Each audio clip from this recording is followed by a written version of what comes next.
Casa do Alentejo Emma Higgins A, former palace converted in the early 20th century with a view to preserving the culture and traditions of the Alentejo, one of Lisbon's neighboring provinces. The Casa do Alentejo is one of the city's true hidden gems. In fact, if you walked by it you wouldn't necessarily know anything were here. Behind the modest exterior, however, is a grand building that you're free to amble into, even if you're not dining at its restaurant.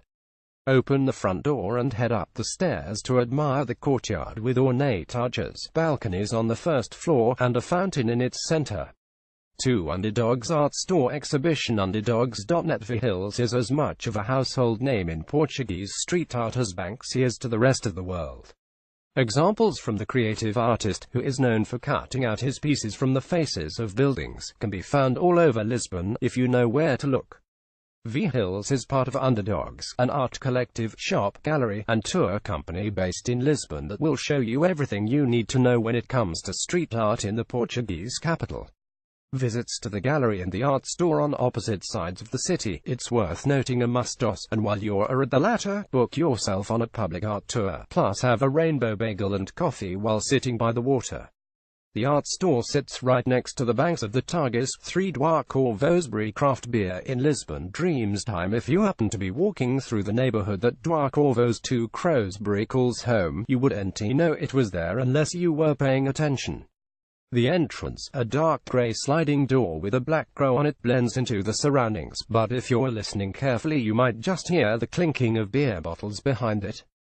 A working brewery and tap room. Corvos is one of the best places to try Portuguese craft beer in the city. There is an open plan concept here, so you can sit with your flight of 5 sample beers and a sobering focaccia sandwich, if you decide to have a couple too many, while watching the brewers create the delicious blends of amber nectar. 4 Lux Factory Library. At Lux Factory, Emma Higgins, once unknown to the average tourist's eye but slowly becoming recognized as one of the coolest corners of Lisbon, Lux Factory is a collection of converted warehouses under the Ponte 25 de Abril bridge.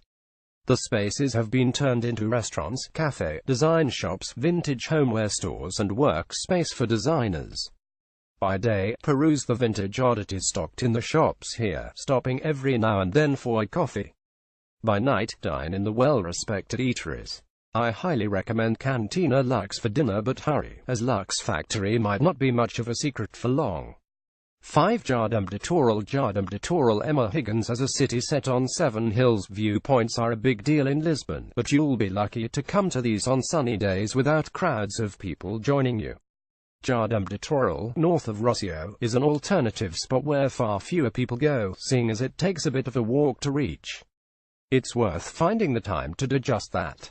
The effort is justly rewarded with panoramas over terracotta roofs, and views down into the heart of the city. There's an esplanade and cafe, as well as shaded areas, making it an ideal spot for taking a break on a hot day. In August each year, the pond at Jardim de Toural is filled to create a public swimming area, further space in which to cool off.